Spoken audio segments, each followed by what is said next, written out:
Pengertian vektor. Secara sederhana, pengertian vektor adalah besaran yang mempunyai nilai dan arah. Contoh dari besaran ini misalnya perpindahan, kecepatan, percepatan, gaya, dan sebagainya. Untuk menggambarkan vektor, digunakan garis berarah yang bertitik pangkal. Panjang garis sebagai nilai vektor, dah anak panah menunjukkan arahnya. Simbol vektor menggunakan huruf kapital yang dicetak tebal atau bold, atau miring dengan tanda panah di atasnya, seperti gambar di samping, dari titik A ke titik B. Selanjutnya, menggambarkan vektor. Vektor pada bidang datar mempunyai dua komponen, yaitu pada sumbu X dan sumbu Y. Khusus untuk vektor yang segaris dengan sumbu X atau sumbu Y berarti hanya mempunyai satu komponen. Komponen vektor adalah vektor yang bekerja menyusun suatu vektor hasil atau resultan vektor, seperti gambar di samping ini. Oleh karenanya, vektor bisa dipindahkan titik pangkalnya, asalkan tidak berubah besaran dan arahnya. Secara matematis, vektor dapat ditulis A sama dengan AX tambah AY, di mana A adalah resultan dari komponen-komponennya berupa AX dan AY. Sifat-sifat vektor. Sifat-sifat vektor terdapat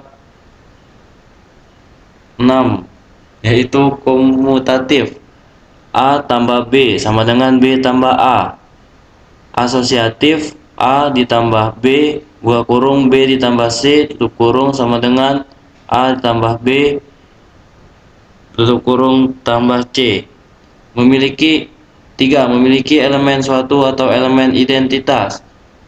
A tambah 0 sama dengan 0 ditambah A sama dengan A. 4. Memiliki elemen inverse.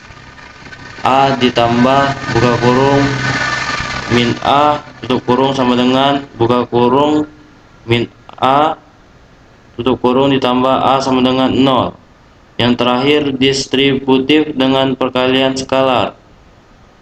K buka kurung A ditambah B tutup kurung sama dengan KA ditambah KB dengan K sama dengan skalar. Penjumlahan vektor. Inti dari operasi penjumlahan vektor ialah mencari sebuah vektor yang komponen-komponennya adalah jumlah dari kedua komponen-komponen vektor pembentuknya, atau secara sederhana berarti mencari resultan dari dua vektor, seperti gambar berikut.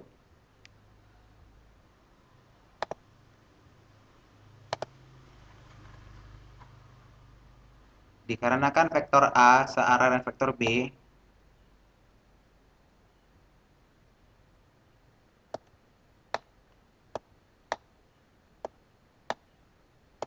anggap ini lurus saja ya.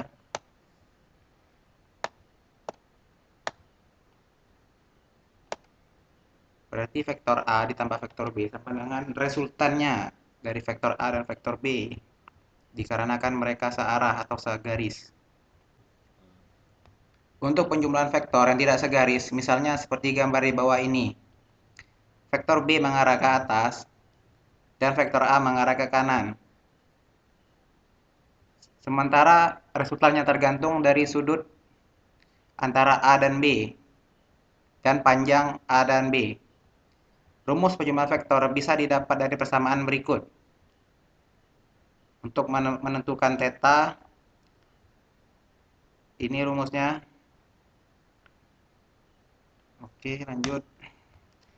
Menurut aturan kosinus dalam segitiga, OR pangkat 2 sama dengan OP pangkat 2 plus PR pangkat 2 min 2 OP kali PR cos 18 O min alpha. OR pangkat 2 sama dengan OP pangkat 2 plus PR pangkat 2 minus 2 kali OP atau PR cos min gak kurung cos min cos alpha. OR kuadrat sama dengan OP kuadrat plus PR kuadrat dikurang 2 kali OP kali PR cos alpha. Jika OP sama dengan A dan PR sama dengan B, dan resultan sama dengan OR, maka didapatkan persamaan R kuadrat plus sama dengan A kuadrat plus B kuadrat dikurang 2 kali A kali B cos alpha. Rumus menghitung resultan vektornya seperti ini. Dalam penyembelahan vektor, sobat, hitung bisa menggunakan dua cara. Yang pertama, penyembelahan vektor dengan cara jajar genjang atau paralelogram, yaitu seperti yang dijelaskan di atas. Metode yang digunakan adalah dengan mencari diagonal jajar genjang yang terbentuk dari dua vektor dan tidak ada pembinaan titik tangkap vektor seperti yang telah dijelaskan sebelumnya. 2. Penjumlahan vektor dengan cara segitiga. Pada metode ini dilakukan pembinaan titik tangkap vektor 1 ke ujung vektor yang lain, kemudian menghubungkan titik tangkap atau titik pangkal vektor pertama dengan titik ujung vektor kedua. Lihat ilustrasi gambar di bawah ini. Karena A dan B adalah 90 derajat, maka kita bisa menggunakan rumus Pitagoras untuk mencari resultannya. Selanjutnya, koordinat Cartesian atau Cartesius. Koordinat Cartesian digunakan untuk menyatakan suatu benda yang memiliki bentuk siku seperti garis lurus. Bidang datar siku dan ruang siku-siku berbentuk bentuk siku akan mudah digambarkan dalam koordinat Cartesius baik 2 dimensi maupun 3 dimensi. Ini gambar yang 2 dimensinya seperti ini dan gambar 3 dimensinya seperti ini.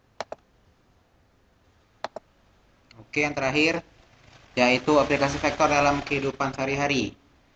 Yang pertama, di saat penerjun menjatuhkan diri dari pesawat, tempat ia jatuh tidak tepat di bawah kapal, tetapi jauh melenceng karena adanya dua vektor gaya, yaitu gaya gravitasi dan gaya dorong angin.